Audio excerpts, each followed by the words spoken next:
Degree हाथ में है, मार्क्स भी बुरे नहीं थे। पर एक सिंपल सवाल अगर ये पूछ लो, आज तू करता क्या है? और अचानक से आवाज बंद हो जाती है। वेल, ये सिर्फ तुम्हारा सीन नहीं है, ये इंडिया के सारे इंटेलिजेंट स्टूडेंट्स की नेशनल रियलिटी है। जी हाँ। हेलो माई सेल्फ वकार, आप सभी का यार। मैं ये बोलने नहीं आया कि तुम लेजी हो, ये तुमने मेहनत नहीं की। मैं बस सिस्टम का सच बोलने आया हूँ, जो हम सब इग्नोर करते थे और आज भी करते हैं और शायद आगे भी करते रहेंगे, क्योंकि हमारे बीच कोई ऐसा विसल ब्लोअर होता नहीं है जो काम की बातों पे फोकस करे। इंडिया दुनिया का सबसे यंग कंट्री है। इकोनॉमिक सर्वे ये क्लियरली बताता है, इंडिया के पास वर्ल्ड का लार्जेस्ट यूथ पॉपुलेशन है। पर वही इकोनॉमिक सर्वे 2025 से 2026 के बीच एक और सच भी बताता है, वो ये कि 91.9% इंडियन यूथ को अभी फॉर्मल स्किल की ट्रेनिंग मिलती ही नहीं है। मतलब हम इंटेलिजेंट तो हैं, एजुकेटेड भी हैं, और करियर रेडी वो नहीं है। ये स्टूडेंट की फेलर नहीं है, ये हमारे सिस्टम की जो डिजाइन है उसकी फेलर है। मेट्रो सिटीज में प्रेशर अलग होते हैं, नॉन मेट्रो सिटीज में स्ट्रगल अलग होता है, पर दोनों अलग अलग चीजों का रिजल्ट हमेशा सेम होता है। इंडिया हर साल 1.5 करोड़ से ज्यादा ग्रेजुएट्स प्रोड्यूस करता है बस। लेकिन इंडिया के स्किल रिपोर्ट्स को अगर देखो तो सिर्फ 56% यानी कि 56% ग्रेजुएट्स ही एम्प्लॉयबल माने जाते हैं। मतलब ऑलमोस्ट आधे से भी कम इंडस्ट्री के लिए फिट होते हैं। ये कौन सा एजुकेशन सक्सेस है? इंडिया का एजुकेशन सिस्टम मानो एक फैक्ट्री जैसा हो चुका है।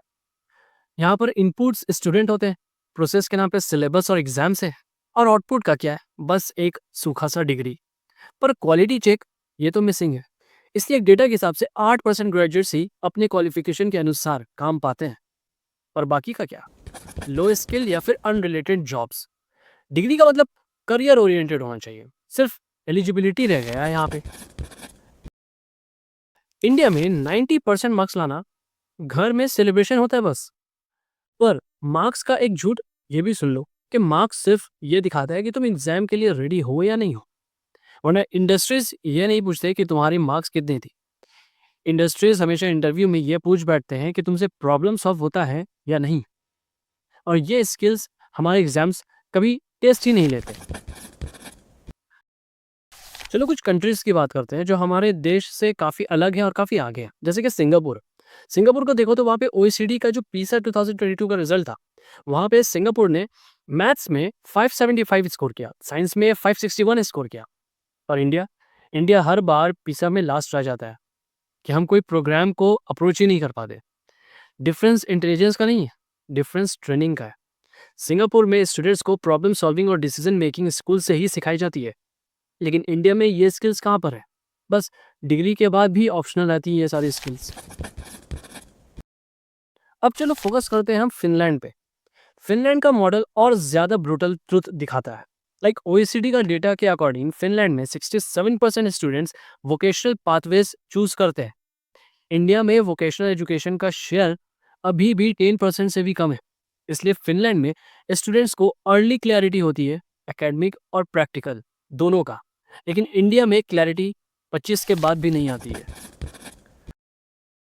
चलो थोड़ा और आगे बढ़ते हैं, जर्मनी की बात करते हैं। जर्मनी का डुअल एजुकेशन सिस्टम फेमस है। 40% से ज्यादा स्टूडेंट्स स्कूल के साथ इंडस्ट्री में काम भी करते हैं। रिजल्ट, जर्मनी का यूथ अनएम्प्लॉयमेंट यूरोप के लोएस्ट रेट्स में आते हैं। इंडिया में डिग्री के बाद स्टूडेंट्स ट्रेनिंग ढूंढते हैं कि आगे करना क्या है। वहाँ डिग्री के साथ एक्सपीरियंस मिल जाता है, लेकिन हमारे इंडिया में डिग्री फिनिश करने के बाद हम एक्सपीरियंस तलाश करते हैं। इंडिया का सबसे कॉमन लुक तो सुना ही होगा। पहले कोई साइंस लेता है, फिर इंजीनियरिंग करते हैं, फिर इंटरेस्ट नहीं आता तो फिर एमबीए कर लेते हैं। वहाँ भी क्लैरिटी नहीं होती तो फिर गवर्नमेंट एग्जाम के लिए अप्रोच करते हैं। और जब कुछ नहीं बनता तो लोग बस यही बोलते हैं कि तुम फोकस्ड नहीं थे। सच तो यह है कि सिस्टम ने कभी भी हमारे करियर पे फोकस किया ही नहीं। तो फिर इंडिया का सबसे बड़ा लॉस ब्रेन ड्रेन नहीं है, सबसे बड़ा लॉस है अंडर यूटिलाइज्ड इंटेलिजेंस। स्मार्ट लोग एवरेज जिंदगी जी रहे हैं हमारे देश में, क्योंकि उन्हें कभी सिखाया ही नहीं गया है कि स्मार्ट होना कैसा होता है और उसे यूज कैसे करते हैं। चलो सबसे पहले बात कर लो स्कूल की। फिनलैंड, सिंगापुर, जर्मनी तीनों जगह एक कॉमन चीज है, करियर एक्सप्लोरेशन स्कूल सिलेबस का पार्ट होता है। फिनलैंड में 13 से 14 साल के स्टूडेंट्स को मैंडेटरी करियर ओरिएंटेशन क्लासेस मिलती है। ओईसीडी के डेटा को अगर देखो तो इस वजह से वहां पर अर्ली ड्रॉपआउट्स और करियर मिसमैच सिग्निफिकेंटली कम होते चले गए। सिंगापुर में स्कूल के अंदर प्रॉब्लम सॉल्विंग, फाइनेंशियल लिटरेसी और रियल लाइफ प्रोजेक्ट्स कंपलसरी माना जाता है। इंडिया में अभी भी स्कूल का फोकस क्या है? सिलेबस को बस कंप्लीट करो। सच तो यह है कि अगर डिसीजन मेकिंग, कम्युनिकेशन और basic career exposure school syllabus में मैंडेटरी डाला जाता तो हम भी काफ़ी आगे होते। अब शायद मान लो कि बच्चे जब 18 साल के हो जाते हैं तो वो कहीं ना कहीं हमारे देश में लॉस्ट होते हैं, क्योंकि उन्हें पता ही नहीं होता कि उन्हें आगे करना क्या है। जब हमने स्कूल की बात कर ही ली है तो चलो अब कॉलेज पे भी फोकस करते हैं। जर्मनी के डुअल एजुकेशन सिस्टम मैंडेटरी है, जहाँ पर कॉलेज प्लस इंडस्ट्री साथ साथ चलते हैं।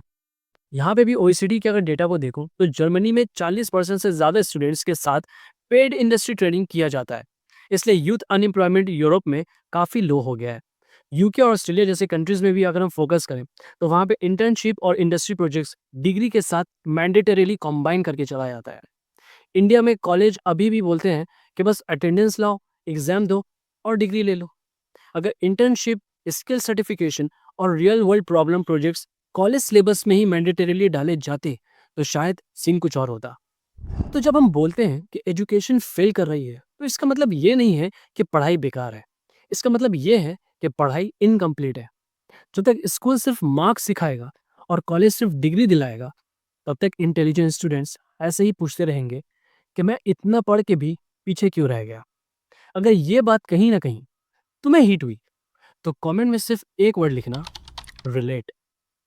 और अगर तुम चाहते हो कि ऐसे रियल अनकंफर्टेबल ट्रूथ्स और भी डिस्कशन किया जाए तो सब्सक्राइब करना हमारे चैनल ट्रेंडी टॉक्स को, क्योंकि यहाँ पर फोकट के मोटिवेशन नहीं मिलेंगे, सिर्फ और सिर्फ लाइफ का रियलिटी चेक मिलेगा।